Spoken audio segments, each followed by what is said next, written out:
2019, 2020, there was massive wildfires throughout New South Wales and also Queensland and Victoria that burnt enormous amount of the landscape. The fire was really unprecedented. You have various ratings of fire intensity. You can have really low fires that just burn the shrub layer, which is classed as, say, a 1. On the opposite scale, you can have a canopy fire that burns all the leaves in the tops of trees, and that's category 5. In other words, it was complete annihilation of the vegetation. So animals rely on vegetation because they often eat the leaves or they live in hollows within the trees. And that fire caused the leaves to be completely wiped out, but also lots of hollow-bearing trees to be burnt to the ground, and so it's taken out an enormous amount of habitat.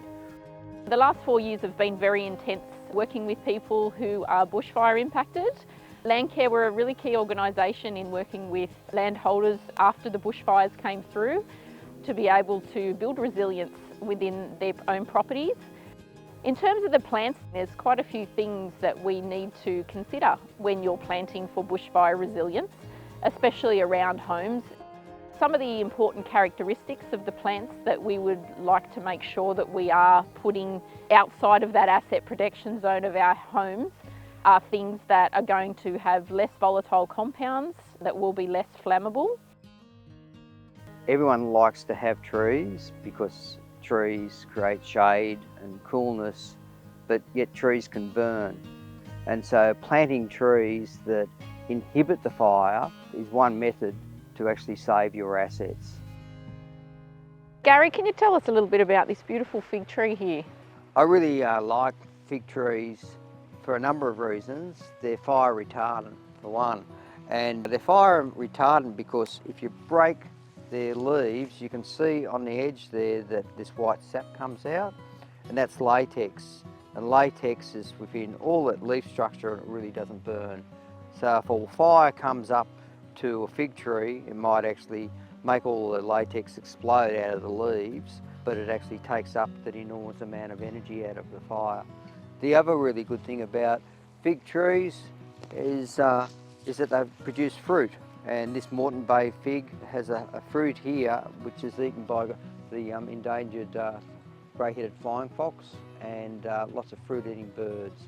And thirdly, they've got enormous roots, and their root system actually can stabilise steep areas like what we're on now. This is one of the trees that I recommend for retarding bushfire, and it's called Syzygium paniculatum.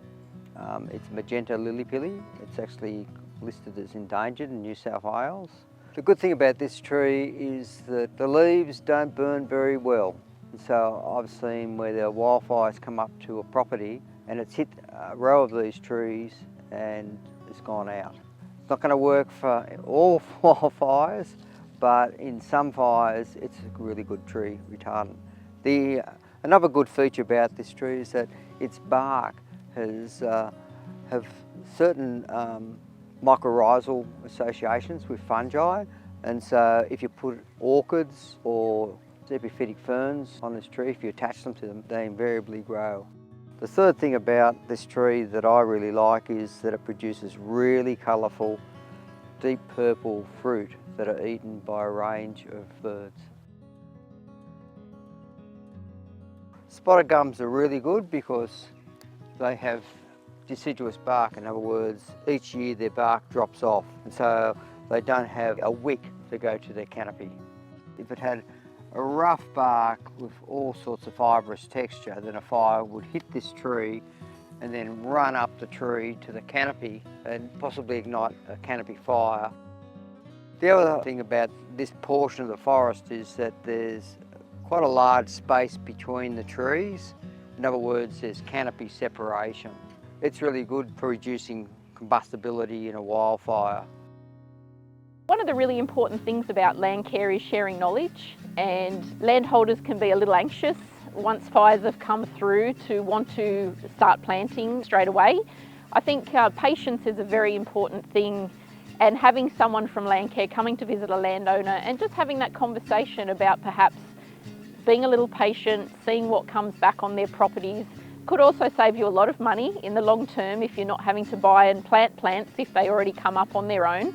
I've seen quite a lot of different species that actually take quite a long time, 12 months, 2 years, to start growing after a bushfire. So that immediate growth is not always just what's going to be there after a bushfire.